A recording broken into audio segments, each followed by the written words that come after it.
আমি অবশ্যই বলবো, আমি কিন্তু বলছি না যে ইটনা মিটামিনের রাস্তার কারণে এই অবস্থা। একটা পোর্শন মানুষ মনে করতেছে যে এটার একটা কারণ হইতে পারে। এটার একটা সায়েন্টিফিক স্টাডি আমাদের সামনে আসা দরকার, যে যদি না হয়ে থাকে তাহলে এটা আমাদের নসিব, আমরা মনে করবো পানি আমাদেরকে, আর যদি হয়ে থাকে এইটারও তো বিকল্প ব্যবস্থা নিতে হবে। তখন হয়তো আরো অনেক বেশি ব্রিজ বানাইতে হবে। কি করা লাগবে এটা রাষ্ট্র বা সরকার জানে। এখন যেহেতু পানি আমাদের ঘরে, এই জন্য এইসব আলোচনা কম করে আমরা আপাতত ত্রাণ সহযোগিতায় আছি। তবে পানি শেষ হইলে আমি মনে করবো যে এই শাহজালালের নগরীকে রক্ষা করার জন্য শাহজালালের যারা উত্তরাধিকার আছেন তারা একসাথে বসবেন, আমারে ডাকলে আমিও আসবো, বসে একটা স্থায়ী সমাধান কিভাবে করা যায় এটার জন্য কাজ করতে হবে। ভাই একটা বিষয়, সেটা হচ্ছে আমরা দেখছি যে বন্যায় তো আসলে রাজনৈতিক দলগুলো আসলে সবার আগে ঝাঁপিয়ে পড়ে আমরা দেখেছি, কিন্তু এবার আওয়ামী লীগ বিএনপি, বিশেষ করে আওয়ামী লীগ ক্ষমতাসীন দল, তাদের কোন নেতা কর্মী কোন সংগঠন আমরা নামতে দেখিনি। এটা আসলে কি বলবেন? এখন এটা তো দলীয় সিদ্ধান্ত। ধরেন আমি নিজে যে আসছি, আমি তো আওয়ামী লীগের লোক হিসাবে আলাদা আসছি। আপনি যেটা বলতেছেন দলগত ভাবে, সরকার যেহেতু আছে, সরকারের এখানে সরকার তো সেন্ট্রালি থাকে। ধরেন এখানে আমার মনে হয় যে স্থানীয় নেতৃবৃন্দ যারা এখানের স্থানীয় নেতৃবৃন্দ, তারাই এই প্রবলেমটাকে সামনে তুলে ধরতে হবে ভালোভাবে, ব্যাপকভাবে, যে ওনারা কি পরিমাণে এফেক্টেড হয়েছেন। বাই দা ওয়ে, আমি ত্রাণ মন্ত্রণালয়ের মাননীয় মন্ত্রীকে আসতে দেখছি।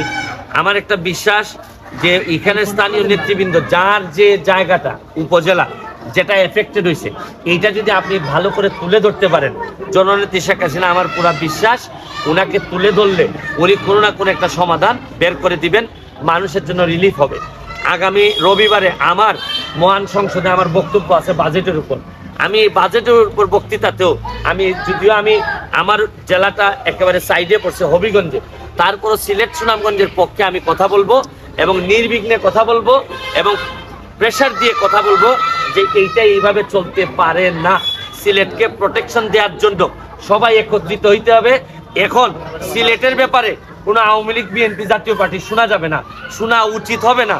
সিলেটকে সেভ করার জন্য সবাই একসাথে ঝাঁপাই পড়তে হবে, এটা আমার পরিষ্কার বক্তব্য। আরেকটা বিষয়, প্রধানমন্ত্রী 2022 সালে ভয়াবহ বন্যার পর সিলেট সফর করেছিলেন, তিনি সুরমা খননের কথা বলেছিলেন। 2 বছরেও সেটি শেষ হয়নি। মানে এই জটিলতাগুলো সিলেট বিভাগের উন্নয়নের ক্ষেত্রে কেন আসলে এই জটিলতা? সিলেটের উন্নয়নের জটিলতা কেন জানেন? সিলেটের আমি সহ আমরা নেতারা হচ্ছে কিছুটা আমরা নিজেদের বাইরে চিন্তা করতে পারি না। যদি চিন্তা করতে পারতাম তাইলে 6 লেন হচ্ছে গিয়ে সারা বাংলাদেশের সবার পরে আমাদের 6 লেন, এখনো 6 লেনের কাজই শেষ হয় নাই। আমরা এর মধ্যে 2-3 জন অর্থমন্ত্রী পাইছি, আমাদের অর্থমন্ত্রীর মাধ্যমে টাকা ছাড় হয়েছে সব লেনের, কিন্তু সব জায়গায় হয়েছে, কিন্তু আমার এলাকায় 6 লেন হয় নাই। আপনাদের মনে আছে কিনা, কিছুদিন আগে বলছিলাম আমাদের এলাকার নেতারা যখন মন্ত্রী হন তখন দেখা যায় শ্বশুর বাড়ি সিলেটের বাইরে থাকে, যার কারণে শ্বশুর বাড়ির উন্নয়ন করতে করতে আর সিলেটের কথা অত মনে থাকে না। তবে আমি ভাই মন্ত্রী তো হই নাই, এমপি হিসাবে আমি এলাকায় বিয়ে করছি, এই জন্য আমার এলাকার মানুষ কম্পারেটিভলি একটু বেশি শান্তিতে আছে। Thank you.